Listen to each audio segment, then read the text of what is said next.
সুপ্রভাত বন্ধুরা, সোমার ঘর সংসারের আরও একটা নতুন ব্লগে আপনাদেরকে অনেক স্বাগত। আজ হলো 14ই নভেম্বর, বৃহস্পতিবার। আজকে শিশু দিবস। আমার সন্তানসম সমস্ত শিশুকে জানাই আজকের অনেক শুভেচ্ছা। সমস্ত শিশু ভালো থাক, সুস্থ থাক, আর তাদের মায়ের কাছে মায়ের মতন করে, মায়ের মনের মতন করে বড় হোক। আপনারা সারাদিন সঙ্গে থাকুন, দেখতে থাকুন ভিডিওগুলো। এই যে ছেলে মাঠ থেকে এসে স্নান করে, আজ যেহেতু শিশু দিবস তাই একটু যাবে ওর পুরনো স্কুলে। ওর একটা বন্ধু আসবে, বন্ধুর সঙ্গে একটু ওখানে সময় কাটাবে। ওদের স্কুলে অনেক প্রোগ্রাম হয়, তাই একটু বাড়িতে হালকা টিফিন করলো আর জল নিয়ে সঙ্গে দিয়ে দিলাম। ও যাবে বন্ধুর সঙ্গে একটু শিশু দিবসে স্কুলে সময় কাটাতে। ও চলে গেল, এরপর আমি আমার কাজ শুরু করব। এবার আমিও বাজার থেকে চলে এসেছি।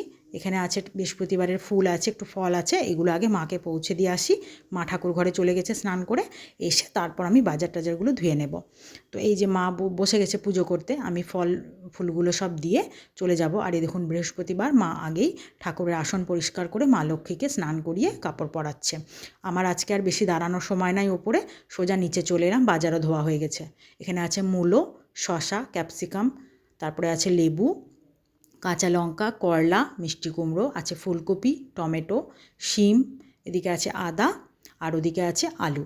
শীতকালে যা যা সবজি সামনে পেলাম কিছুটা বাজার করে নিলাম। আর একটু তাড়াও ছিল, ছেলে যেহেতু বলেছে মা তাড়াতাড়ি ফিরবে, আমি গাড়ি নিয়ে যাব, ওই জন্য বেশি ধরে অত বাজার করতে পারিনি, সামনে যা যা পেয়েছি। আর মূলোগুলো দেখুন কি টাটকা, শাকটা কিন্তু ফেলবো না, আজকে রান্না করব।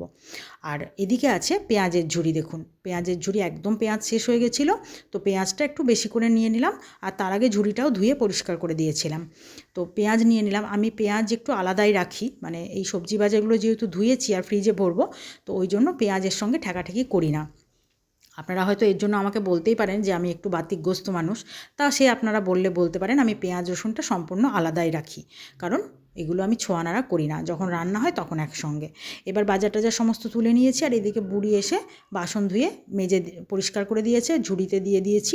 এবার এখান থেকে মুছে মুছে বাসনগুলো সব তুলে দেব, যেখানে বাসন রাখার তাক আছে সেইখানে। তো বাসনের পেছনেও কত সময় চলে যায় দেখুন। বাসনগুলোকে মুছতে হবে, টেবিলে রেখে একটু ফ্যানের হাওয়ায় শুকিয়ে নিতে হবে, নইলে কিন্তু বাসনের গায়ে জলের ফোঁটা ফোঁটা দাগ হয়ে যাবে। আর এদিকে টেবিলে আমার জল টল ভরে একদম রেডি, নিচের কাজ মোটামুটি কমপ্লিট। বাসনগুলোকে একটু ফ্যানের হাওয়ায় শুকিয়ে নিচ্ছি। মুছে দিলেও কিন্তু জানেন একটু ভেতরে ভেতরে জলের ভিজে দাগ থেকে যায়, ওই জন্য আবার একটু হাওয়ায় শুকিয়ে নিয়ে তারপর বাসনগুলোকে সব বাসনের তাকে তুলে দেব। এগুলো প্রত্যেক বাড়িতেই নিত্যদিনের কাজ, তবে আমাদের মতন যারা হাউসওয়াইফ তারা আমাদের রোজকার ব্লগে আর কি থাকবে বলুন এগুলো ছাড়া। এবার বাসনটা গুছিয়ে তুলে জলখাবার খেয়ে রান্না শুরু করে দিলাম। জলখাবারে আমি আর মা বুড়ি একসঙ্গে খেয়ে নিলাম, মা পুজো করে নামলো তারপর। আর রান্না করছি ওই যে টাটকা ফুলকপিটা আনলাম, রুই মাছ দিয়ে টাটকা ফুলকপি দিয়ে একটু পাতলা ঝোল করছি। হালকা কম মশলায় ঝোলটা রান্না করলে জানেন তো মাছের ঝোলের আসল স্বাদটা পাওয়া যায়। একটু ধনেপাতা ছড়িয়ে দেবো, ব্যাস, তাহলেই কিন্তু এই ঝোলটা খুব টেস্ট হয় খেতে। রুই মাছের হালকা ঝোল। এবার আর কি রান্না করেছি চলুন একদম ওপরে তুলে নিয়ে চলে যাই, তারপর দেখাচ্ছি। এই যে টেবিলে খাবারগুলো নিয়ে চলে এসেছি, এবার আপনাদেরকে দেখিয়ে দিই কী রান্না করেছি।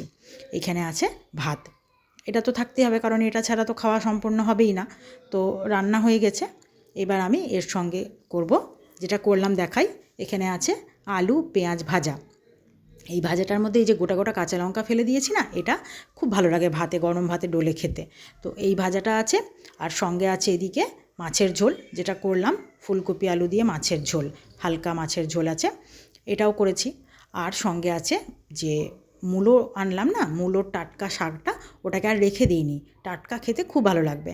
তো এই বেগুন দিয়ে মূলোর শাকটা ভাজা করে নিয়েছি। আর এদিকে আছে আজকে স্যালাডের সব কিছু কাটিনি, শুধু শসা, লেবু আর লঙ্কা, আর কিছু নিইনি, গাজর টমেটো সব কিছু দিইনি আজকে আর। তো এই দিয়ে খাওয়াটা কমপ্লিট করি। আর খাওয়া দাওয়ার পর বিকেলে আবার ছেলের টিউশন আছে, ও পড়তে যাবে। তো দেখুন পড়ে এসে কখন নিচে রান্নাঘরে ঢুকে ওর দেখছি নিচে খুব আওয়াজ হচ্ছে টুকটাক করে। তো আমি নিচে নেমে এলাম, এসে দেখছি ছেলে চা বসিয়ে দিয়েছে। ইদানিং আমার খুব নেশা হয়েছে চা করব, নিজের জন্য একটু টিফিন বানাবো। তো যাই হোক, করতে ভালোবাসে, আমিও ছেড়ে দিই, কারণ অভ্যাস থাকা ভালো। তো চা করে নিয়েছে, ও কিন্তু খেয়ালও করেনি যে আমি কখন নেমে চলে এসেছি। চা করে ওকে আমি বলেছিলাম চা খেয়ে আমি আরও একটু বাইরে বেরোবো, দোকানে যাব। তো চাটা করে নিয়েছে, চলুন চাটা খাই, খেয়ে রেডি হয়ে একটু বেরোই। আর ছেলে বড় হলে, ছেলেই বলুন মেয়েই বলুন, বড় হলে কিন্তু মা বাবার বড় সঙ্গী হয়ে যায়। আমার কিন্তু এখন সব জায়গায় বেরোনোর একটা বড় সঙ্গী কিন্তু আমার ছেলে। সঙ্গে মাও আছে, তবে মা সব জায়গায় সবসময় যেতে চায় না, একটু ক্লান্ত বোধ করে সারাদিন কাজের পর। তো এই যে আমি ছেলে বেরিয়ে পড়েছি, মা ছেলে মিলে একটু বেরোলাম চা খেয়ে। দোকান যাব, চলুন দেখুন। তবে দোকানটায় গিয়ে আপনাদেরকে দেখাচ্ছি। আর রাস্তায় যেতে যেতে রাস্তায় এত ভিড় ছিল, আমি বেরোনোর আগেই রাস্তা দিয়ে জগদ্ধাত্রী ঠাকুর বেরিয়েছিল বিসর্জনের জন্য, সেই জন্য রাস্তায় খুব যানজট। দেখুন টোটোগুলো একদম দাঁড়িয়ে আছে সার হয়ে। তো আমরা দোকানে পৌঁছে আপনাদেরকে দেখাচ্ছি। এই যে চলে এলাম, এখানে ওই একটা শপিং মল আছে পাশেই, ওখানে গেলাম। তবে ওখানে কিন্তু ফোনটা আর ভেতরে অ্যালাউ করেনি, তাই ভিডিওটা আপনাদের সঙ্গে আর শেয়ার করতে পারলাম না। কেনাকাটা করে নিয়ে এই যে বেরিয়ে চলে এলাম। এবার বাড়ি যাব। ছেলে ওই যে গাড়ি ঘোরাচ্ছে, ওখানে গাড়িটা রেখেছিল, আর সমস্ত ব্যাগ ওর কাছেই আছে জিনিসপত্র।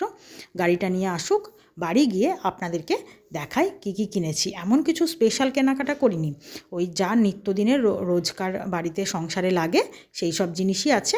একটু কিনে নিলাম। আসলে কিছু জিনিস এখান থেকে নিলে, মুদিখানা তো আমার একটা আলাদা দাদা আছে, মুদিখানা বাড়িতে দিয়ে যায়, তবে এখান থেকে কিছু নিলে কয়েকটা জিনিস একটু দামটা সস্তা পড়ে, তাই এখান থেকে নেওয়া।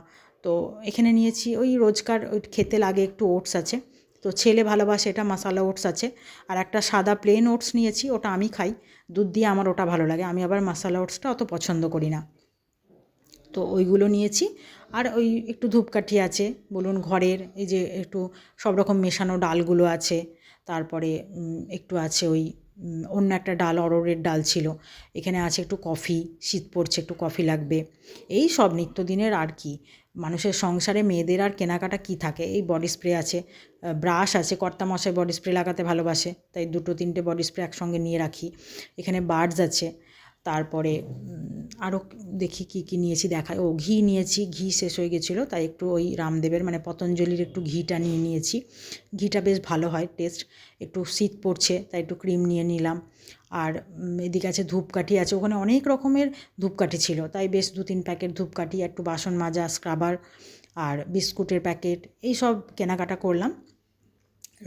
এগুলো রোজকার কাজে লাগে, তো একটু নিয়ে নিলাম বেশি করে। একটু ক্রিম আছে মুখে মাখা, আর এখানে আছে একটু ডালিয়া আছে, এই সব নিয়েছি। ইজি আছে, শীত পড়ছে, উলের জামা কাপড় কাচতে লাগবে, এই সব নিত্যদিনের কেনাকাটাগুলো করেছি। যাই হোক, আর এই যে একটু সাবান আছে, পেয়ার সাবান, এখানে অনেকটা, কয়েকটা একসঙ্গে বেশি করে নিলে একটু সেভ হয়। আর এখানে নারকোল তেল আছে, আরও একটা বডি স্প্রে আছে। যাই হোক, আর আপনাদেরকে ভিডিওটা টেনে বড় করব না, এই সব কেনাকাটাই করেছি। তো আপনাদের যদি আমার এই ছোটো ছোটো ব্লগগুলো ভালো লাগে, অবশ্যই কিন্তু জানাবেন।